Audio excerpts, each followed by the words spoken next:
Take a longer look at the AP Top 25, and you'll see that the disrespect TCU has faced this year is even deeper than you originally thought.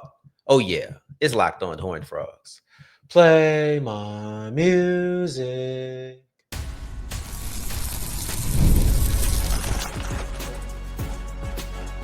You are Locked On Horned Frogs, your daily podcast on the TCU Horned Frogs. Part of the Locked On Podcast Network, your team every day. What's going on? Welcome back to another episode of Locked On Horned Frogs. I am Darrion Gray, a.k.a. the Mouth of the South, 817 Rays, as well as site expert at Who Dat Dish and contributing writer at USA Today's Saints Wire. Thank you for going on this journey with me. Make a Locked On Horned Frogs your first listen of the day every day. Today's episode is brought to you by FanDuel. Football season is here. Visit FanDuel today and start planning your future bets. Now, we'll wrap up today's episode at a look at the trenches, because I think that momentum from week one is the thing that I'm looking forward to. It's either first or second on my priority of things to watch versus Abilene Christian. Segment 2, we're going to take a look at why the running back unit has so many oars on the depth chart heading into week 2 and why I actually think that that is a good thing. But we kick this whole thing off with disrespect. Not disrespecting anybody else, but looking at the disrespect that TCU has faced over really the last 2 weeks. And I was doing my reflection on my first episode. Obviously, I'm new. So, hi, welcome. If you didn't see yesterday's episode, I'm Darrion Gray, the Mouth of the South. But I was reflecting on my first episode, and I was thinking to myself about the segment in which I talked about how the bye week just didn't go the way that TCU would have wanted it to go. The teams they wanted to win didn't win. The ranked teams on their schedule ended up just evaporating. So a lot of those losses, either around the conference or around TCU's schedule, ended up having an impact on how I think TCU's season will be perceived long term. And in my reflection, I didn't feel any different about it, but I started thinking, why is it that TCU's entrance into the top 25 feels so centered around beating these teams that were ranked? That was a question I had to ask myself. And it came back to the conclusion that TCU is way too low on the votes when it comes to the top 25. Obviously, they're not in the top 25 right now. Maybe you can have an argument about, okay, does North Carolina win put them in the top 25? And we can have a, in my opinion, rational conversation about where TCU is, where TCU isn't. But I do think that TCU being sixth, the Frogs being sixth on the votes, is a problem. That makes them 31st overall. So if you take a deeper look at the top 25 for whatever, if it's FCS, D2, FBS, right, whatever your poll of choice is, if you look at, and this goes for top 10, like pretty much everybody who does a ranking does this. But you have that ranking, you have that number, whatever it is. In this case, it's 25 teams who are the best in the country. And then you have honorable mentions, or you have more or teams who received votes, because it's a voting system on how this happens. It's not just one person deciding the top 25. And when you look at who is in that voting system, it's some squads in there that you like, man, TCU can't be above Florida, who just lost to South Florida, who really had a huge upset, the biggest upset of the season this far. It feels like TCU can't beat them, can't be above the Gators. I think that's one of the teams where it becomes truly questionable and feeling like TCU has done everything they needed to. They only played one game, yes, but that was a big time game, and they handled business in a fashion in which was not only appropriate, but it was dominant. And you would think that beating North Carolina in the way that they beat North Carolina would get them a little bit more love. And no, TCU is not alone in this. But I don't talk about BYU, who I think they went 11-2 last year. And yes, they had some stumbles towards the end of the season, but they were still a squad who only lost 2 games. You would think that they would be in that top 25 after a couple of wins. But here's the thing between TCU and BYU is that BYU is second in the votes. So we're talking 27th overall versus 31st. And though that may not seem like the biggest gap, that may not seem like the just 4 steps away from each other, may not seem that high. It really is a huge gap between where BYU is and where TCU is. So You have the Cougars, 92 votes. But you got the Frogs with 58. Now that is a big gap. I know it may not say, well, Georgia Tech's there, Florida's there, USC is there, and then you get to TCU. And that's only if you're talking about the AP top 25. If you're talking about the coaches poll, then you have to throw Tulane and you have to throw Louisville in there because those are two teams who are also above them. So now, instead of being 31st overall, the Frogs are 33rd overall. And if I'm not, I don't know, maybe I'm alone. I don't think that I am. That feels way too low for the Frogs because it's like, what do you want them to do? They're being treated as if they're Tulane. And I don't say that with any disrespect, but the truth of the matter is Tulane is a G5 program. And as a G5 program, you are going to step in always with this kind of overcast of doubt. You're always going to have this overcast of doubt of, are you really able to play with the big dogs? Are you really cut from that cloth? You're going to have those questions all the time. That doesn't apply to TCU. It shouldn't apply to TCU. TCU had a successful season last year. TCU was a team who came in with Josh Hoover. See, here's the thing. You look at, and I'll just use Tulane because they're a team that, if you want to look at Florida, SEC bias, you have those things. But Tulane, I don't have a necessary problem with Tulane. They just, in my opinion, TCU is being treated like Tulane tends to be treated as a G5 program. And that is my issue, is that it feels like TCU is being begged to prove it. Prove it, prove it, prove it, prove it, prove it. But you know what? This isn't a G5 program. TCU is a Big 12 team. TCU is a Big 12 team who went in the first game of the season in a marquee matchup. Though we can try to change how it looks now, TCU is a Big 12 team that went in the first game of the season and knocked off Bill Belichick on the big time game of Monday. TCU is a Big 12 program that knocked off Bill Belichick on the top program or the top game on Monday. And not only that, they have Josh Hoover coming back. To a degree, this ranking feels like disrespect to Hoover because we're talking about a quarterback here who is one of the better in the country, one of the better returning quarterbacks in the country, leading a program that does have some history, that does have some recent success, and they are still trying to claw their way into being one of the true top honorable mentions. One of the true top honorable mentions to me is probably like 2 to 3. And when talking about this top 25, I do personally, maybe it's because I come from a little bit of an HBCU background of 4 years talking about those votes and who can crack that top 25. And I think, our frame of reference shapes everything. But to me, the conversation of jumping into the top 25 seems to be way more interesting than being 24 and going to 21. Like that doesn't really move the needle. That's not something that you tend to talk about from a national landscape. If it's your team, of course, you're going to talk about it. But to me, that team who jumps into the top 25 is a story nationally. So I think I just have more interest in that. Once TCU jumps into the top 25, then yeah, I'll start focusing on their not upgrades, but their upward trajectory is what I was looking for. So I think that TCU shouldn't have to go through 4 wins to get there. I think that SMU win should still be a solid victory. I don't think that the Baylor loss was that devastating to how we should view SMU. I think that they let that game slip away from them in devastating fashion. But if TCU wins, I think that should still be a win that puts them in a higher consideration.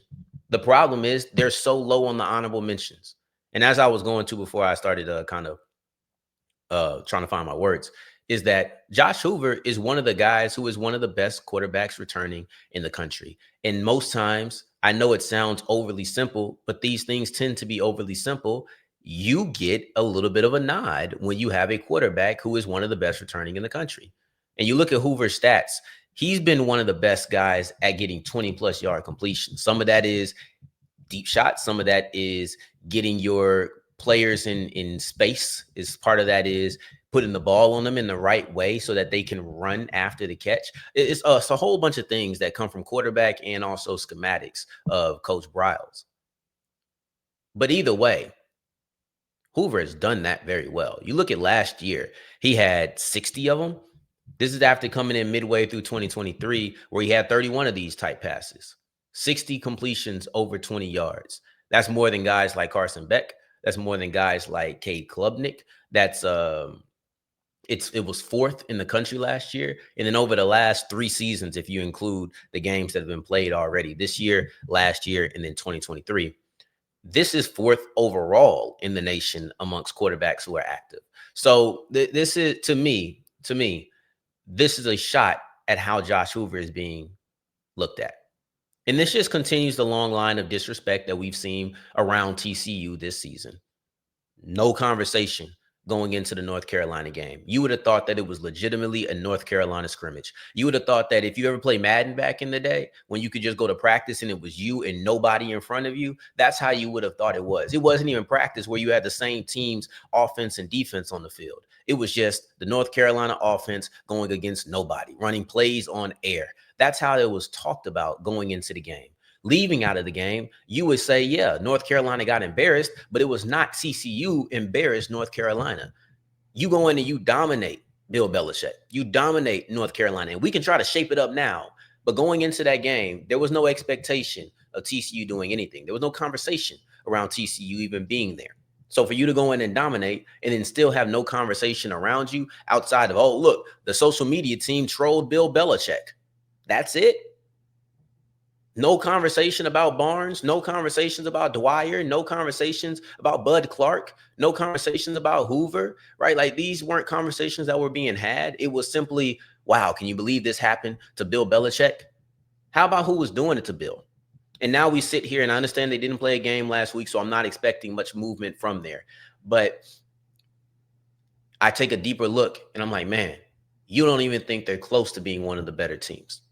Don't even think they're being close to being one of the better teams.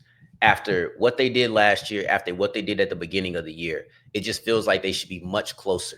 We should at least be having a conversation of after a win versus SMU, or if a dominant enough victory versus Abilene Christian happens, can you crack that top 25? I still think it's a long shot. I just don't think that it deserves to be. They should be much higher than they are.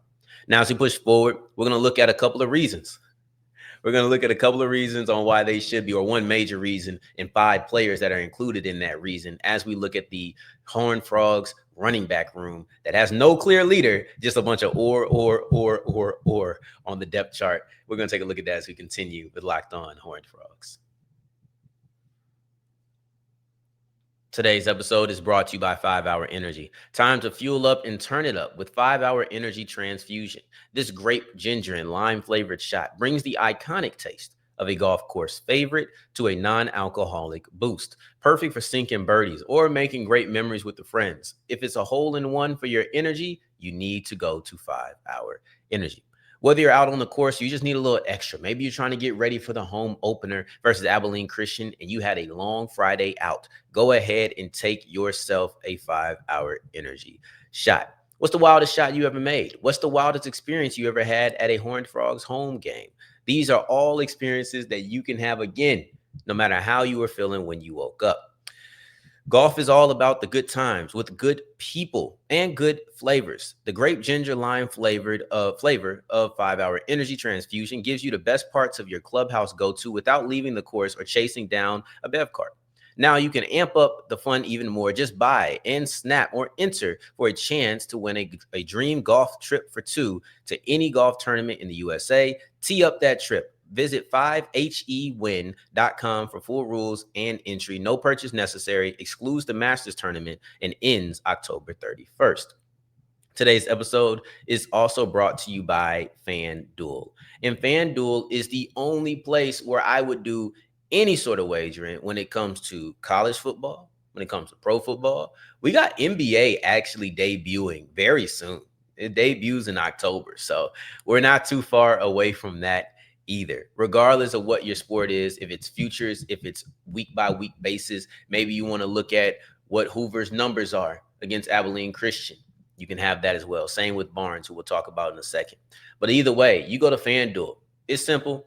Horned Frogs, Cowboys, Saints, Mavericks, whatever your team is, whoever your team of choice is, the Browns, the Bengals. How are we feeling about Josh Allen, Lamar Jackson? These are 2 guys who I think are going to have huge seasons yet again. It doesn't just have to be teams. It can be individuals. Go to FanDuel, and if you put down a $5 bet, you get $300 back in bonus bets if your $5 bet wins. As we continue rolling on Locked On Horned Frogs, I appreciate you for making this your first listen of the day every day. And remember, just because the mic cuts off does not mean that the journey is over. It just means it's time to follow me on South Exclusives on Twitter, X, whatever you choose to call it. One thing that jumped out to me when looking at the Horned Frogs depth chart is the Frogs surely do have a lot of running backs with no real separation. I don't have a problem with it. I actually like it a lot, and I think that is something that will be beneficial to them long term. But if you go look at the depth chart, there is no first team. There is no second team. All it is 5 guys who all have or. And if you look at how they treated the running backs last week, I think you're going to see a very similar usage rate against Abilene Christian. Now, what happens with success? Do you get another 75-yard run from Kavorian Barnes? Maybe, right? Like maybe you get another explosive run. Maybe it's not him. Maybe it's a guy like Nate Palmer, right? Like who knows what it'll be? But I think that the usage will be very similar to what you saw in week 1, because if you handle business the way that I think that you can, I think it can be a game where you do see the second unit, the second team get back into the matchup, I don't know, late third, early fourth quarter. And in that case, you're not going to be having a 20 carry back. One day you will get to a 20 carry back, but I don't know if that happens against Abilene Christian. It may happen versus SMU, right? But let's go through the usage of your running backs in week 1. So in week 1, Kavorian Barnes had 11 carries, and that was the heaviest workload. Remember, you have 5 running backs that you like a lot. Coach Dykes talked about these guys glowingly during the Sonny Dykes show. But you have Barnes with 11 carries. Nate Palmer with 7 carries. Trent Battle only had 1 carry, but that 1 carry went for a touchdown. So, I mean, what are we talking about here? You know, it's very effective. You only get 1 shot. Do not miss your chance to blow. Then you have you have Jeremy Payne, who had 7 carries. You had John Denman, who had 7 carries, one of which Coach Dykes says was arguably the best run of the day. So you're looking at those 5 running backs that you have, and 5 running backs that you like a lot. That's 11 carries, 7 carries, 1 carry, 7 carries, 7 carries. Now, if you allow me to do my little quick math, that's 21, 22, 33. That's 33 carries. That's a decent amount for your game. I think that's a solid amount to go moving forward. I would say eventually it's going to get to a point where one guy stands out. One guy is the 15 carry back on a consistent basis. If you had to ask me who that would be, it would be Barnes. I think that Barnes was prioritized early in the game. If you look at the beginning matchup or the beginning of the matchup, you look at who was getting the handoffs, who was in the game, it was a lot of Kavorian Barnes. So the depth chart reads Barnes or, like, right? It's just or. You ain't seen this many ors since the thinking Viking ship. But you're looking at the depth chart, it's a lot of ors, which would suggest there's no separation. And I think that even in my separation, it may be pulling hairs. But this is just me and my analysis, just me and my deduction.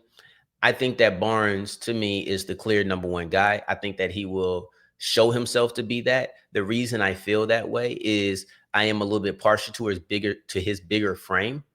I think that his bigger frame just lends itself to being a every down back a little bit more than the other guys. He's just thicker. He can take the beatings a little bit more. So you think that he's a running back who, no matter what the situation is, I can use him.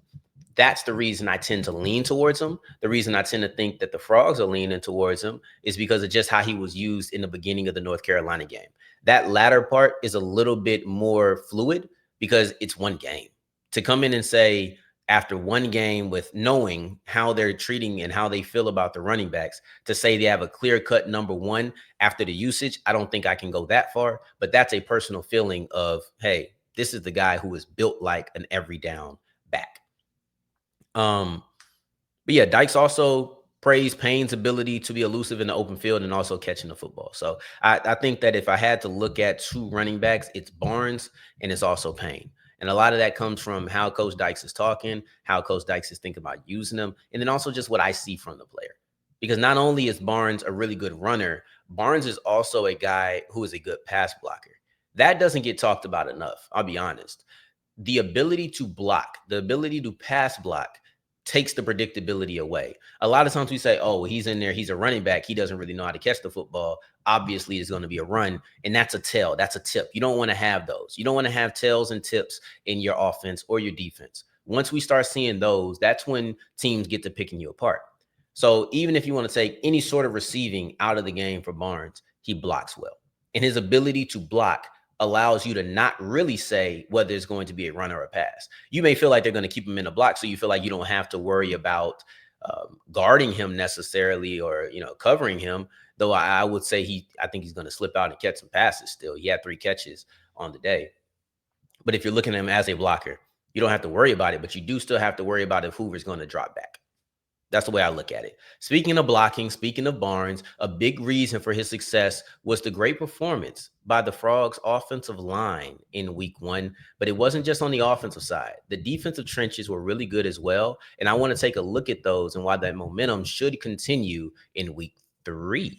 It's week 2 for the Horned Frogs, but it's week 3 for everybody else. So let's talk about that as we continue with the show. Today's episode is brought to you by Game Time, and I love Game Time. One thing about me is I like to know what I'm getting from the jump. I don't like this whole idea of, all right, well, we're going to throw $27 extra on you at checkout. No, I wouldn't have bought these tickets if I knew they were whatever plus 27. I wouldn't have. I saw the price that I was getting, and that is what I thought that I was stepping into. With Game Time, I never even have to worry about that frustration. Yeah, I'm going to get some tax on the back end, but that's just normal shopping. I don't have to worry about, oh, you're going to add this extra fee and this extra fee and this extra fee. The price is what you get. You see it, you get it, you're good. Speaking of seeing it, you also get to see your seat you get to see the view from your seat on Game Time. So I feel like everything is right there in front of me. That's how I try to present it with myself. Put everything on the front, and I love that Game Time adopts that same mentality. So go ahead and go to Game Time right now. Download the app, create an account, and use the code LOCKEDONCollege. If it's your first purchase, you get $20 off your first purchase. As we're wrapping up today's episode of Locked On Horned Frogs, I appreciate you for making this your first listen of the day, every day, making it all the way to segment 3, and I thank you 2 times for that.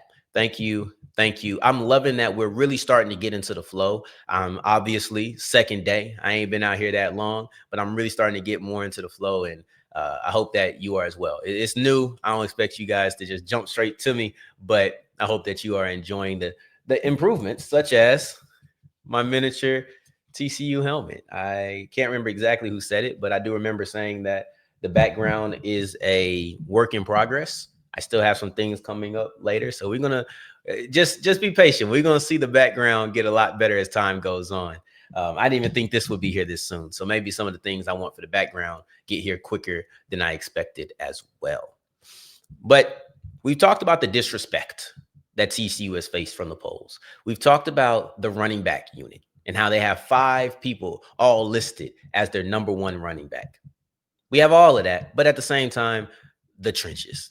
The trenches is a lot of times where you win and lose games. I think it's where North Carolina lost this game against TCU because TCU was dominating them in the trenches. And if you're going into the matchup versus Abilene Christian and you want to take it from a very broad, typical, just kind of stereotype FCS versus FBS competition standpoint, and we will get more specific on Abilene Christian. I'm going to reach out to some of my FCS guys, try to get some information about what they do. Their notes should be up very soon to see what they're, how they feel about certain players, who they highlight, things of that nature, history of those players. But as the week goes on, because we're reaching midweek now, we should be having more conversations about who Abilene Christian is as a university and not just who they are as, oh, that's the team they're facing.